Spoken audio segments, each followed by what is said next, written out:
Okay, let's think about this problem. It's easy. First, think about F.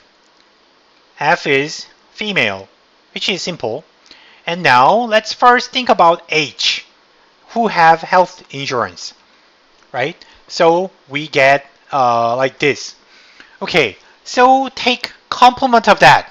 That means H complement is those who do not have health insurance. So these two. Remember, F is these two and H complement is these two. We take intersection between them. So that means two conditions must be satisfied at the same time. The person should be female and should not have health insurance. That's only one outcome. Okay, so the answer is A. So again, here it is single outcome, but the notation is a little complicated. But if you follow the basic steps, shouldn't be much difficult. And so then the next step is, so here up to here, you can see the I try to embed some mathematical similarity in our structure. So first I talked about that I told you that probability is a function and outcome is obvious. Outcome is a probability, but the input is actually a set event. And then next I learned there are only three operations in set theory. When you have like multiple events, you can make up new event based on that, but there are only three operations or combination of them. And then mathematically the next step is, okay, then we would like to derive properties based on those operations. So if you take an operation and put that into a function, then how can we express that? This is the rule, right? So here, for now, I will think about union. Probability of union can be written as sum of two probabilities, sum of simple probabilities, but that's not all. Minus something, because, so think about this, female or health insurance. When you connect two events by or, there is an overlap, right? So back to that example. Here, F includes these two, H includes these two, but one is overlapped. One is overlapped here. So if you simply add probability of female and probability of H, you are going to count this twice. This probability 36.72 will be added twice. So you have to adjust that by subtracting that probability here, right? That is the rule, simple idea, okay? So you have to subtract the overlap probability, then that's exactly how you get union probability. It's pretty straightforward if you understand the structure. And so this is a general addition rule. This is true for any kind of event. Like in different contexts, F and H can be different meanings, different variables, different events. Still, this is true. But in textbooks, they introduce some special addition rule, which is just a special case of the previous rule, which simplifies the equality, like this. So union is sum of two simple probabilities, which looks nice because it's simpler, like more elegant rule, but the problem is it requires additional condition. This is true only when there is no overlap, right? Overlap should have 0, right? So when two events do not have overlap, we have a very simple probability for the union, right? This is nice, but kind of this. The key is to check. This is simple, but checking this condition is additional task. So this special case is called mutually exclusive. Two cases do not happen at the same time. right? So if F happens, then H cannot happen, or vice versa. So that's when the intersection is 0, and then we say mutually exclusive. And in our example, actually they are not mutually exclusive, because even if you are female, still you may have insurance, right? They may happen at the same time. So in our example, they are not mutually exclusive, so this rule does not hold. Okay, so this is a special rule, special addition rule. So union is an addition under this case, under mutually exclusive events. Okay, uh, that was again the basic operations and basic properties. Next, in a similar manner, we are going to study the difference between joint distribution and marginal distribution. So now so far we approached to probability from the perspective of events. You have different events, outcomes, but now we are going to think about the probability as from the perspective of variables. You have 8 variables in the data set, so you can think about actually 8-dimensional table, which is impossible to make on slide. But if you can imagine 8 dimension, then that is possible, right? 8 variables. So we call that joint probability. You think about 8 conditions at the same time, 8 variables at the same time. That is about multiple variables, and we call that joint probability. For example, you can think about probability of female having a health insurance. So to calculate this probability, you have to think about 2 variables at the same time. So it's joint probability. You can extend it more. You can think about probability of female having a health insurance living in northeast area with and is married and is employed. You can put more variables into the probability definition. That is still joint probability, because you have to know multiple variables at the same time. You have to utilize multiple variables at the same time. That is joint. Compared to the joint probability, we call marginal probability if the probability is about just a single variable or only a part of the variables, right? So for example, probability of female is one variable, female variable. You don't need health insurance variable. So it requires only one variable. It's probability about only one variable. Likewise, having a health insurance is it's another one variable probability. So these are examples of marginal probability. Okay, it is easy, and we are going to study their relationship.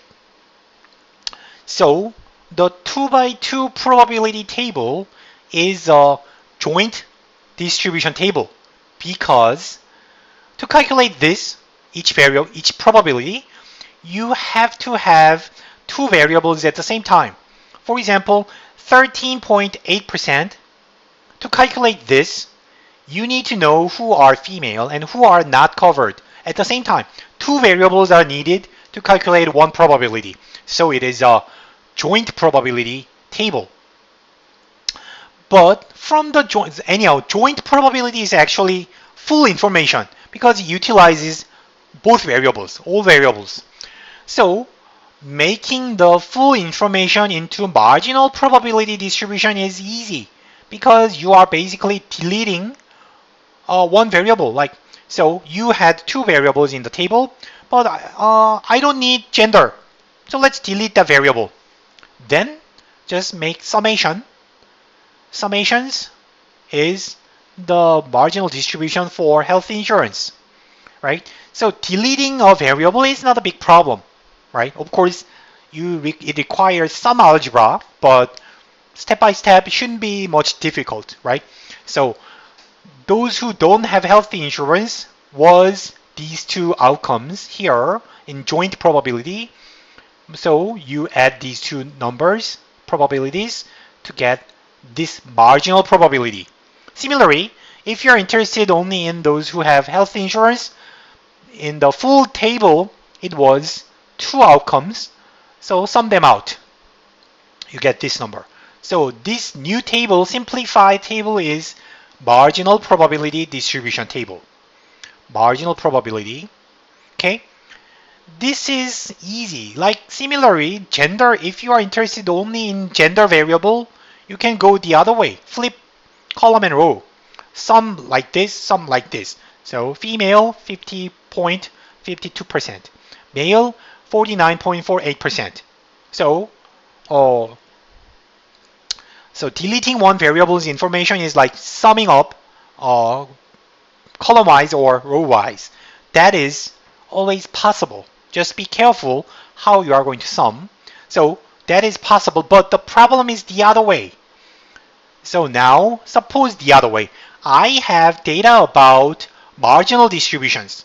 Marginal probabilities are known. I know that there are 50.52% female, and also I know that 66.31% are covered by health insurance. Then, based on these two marginal probability information, can I recover the joint distribution? Previously, from joint distribution to marginal was possible. Can we do this? The answer is no. Marginal distributions, even though you know all the marginal distributions, that cannot recover the joint distribution at all. Right? Oh, I already gave you the answer. Right? The answer is no. From this information, you cannot calculate. For example, I hope to calculate the probability of female without health insurance. This is joint probability, right? Can you calculate that? The answer is no. Because, so this is our data, but think about an alternative possibility. So, if you I intentionally put 0 here, still you can make up the same marginal distribution, right? So even though joint distributions are different, still their marginal distributions may be the same, can be the same. Then that means if you only observe the marginal distribution, I cannot tell if the marginal distributions are from here or here. Both are consistent with your marginal distribution numbers. Okay, so marginal distributions are the same. So that is a problem, right? Intuitively speaking, joint distributions have additional information that marginal distributions cannot have. That is covariance or correlation, right? So which we will learn later in chapter 11, but that's key intuition. The relationship between these two variables are not captured by the marginal distribution, right? So this is a typical like mistake, like many people try to think about joint distribution from two marginal distributions, but that is not possible. Okay. Here, mathematically, we have this problem. So we have four outcomes, four probabilities in the joint distribution. We would like to calculate these four. Can we do that? But the information we get is the marginal. That means we have x plus y is 33.69%. So x plus y is the probability of not having health insurance. We know that. And we have the probability of women, which is x plus z. That's all. So we only have two information for four unknowns. Not possible to solve, right? So to solve out four unknowns, you have to have at least four equalities, four equations. That's not possible in here. It's not possible to solve for x, y, z, w.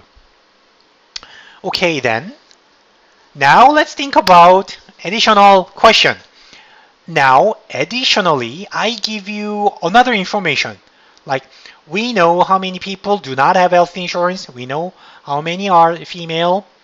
Additionally, I know that 19.89% are male without health insurance. So, additional information. can you calculate the probability of female without health insurance? Think about this. You can just try to calculate that probability, or if you think you cannot calculate that, imagine like why, mathematically why it's not calculated. Okay? If you need more time, pause the video here and resume when you finish thinking about it. So the answer is yes. Right? So it may sound weird because I said there are 4 unknowns, but and to solve out 4 unknowns, you need to have 4 equations. But I gave you only 3 information. Where is the other information? Can we solve 4 unknowns from 3 equations? The hidden equation is this one, right? Actually, this is from the basic property of probability, right? You know that we already have 3 information, but you can utilize the basic, most fundamental property of probability as the 4th equation. Then I believe you can solve these out, right? Simply, you may think like this. From 3, we already fixed y, and then compare 1 and 3. So we know y, so you can solve out x. X is given, and then you know now x and y. Then from here, you know x, so you can solve out z. Z is known, given, and then finally, you know x, y, z, so w is the complement of them. Okay, so this is how you solve for joint distribution. And again, the key idea is marginal distributions do not have some information. That's key. And second, utilize the hidden information when you set up linear equations and solve them out. Okay. Okay. This is the final recovered joint distribution, which is exactly the same variable, same table we had earlier. And as you can see, we need at least 1 information associated with both variables, right? So if you have 1 clue how 2 variables are related, then you can recover the joint distribution. That's what I'm telling you here, and you are going to do some exercise in online quiz.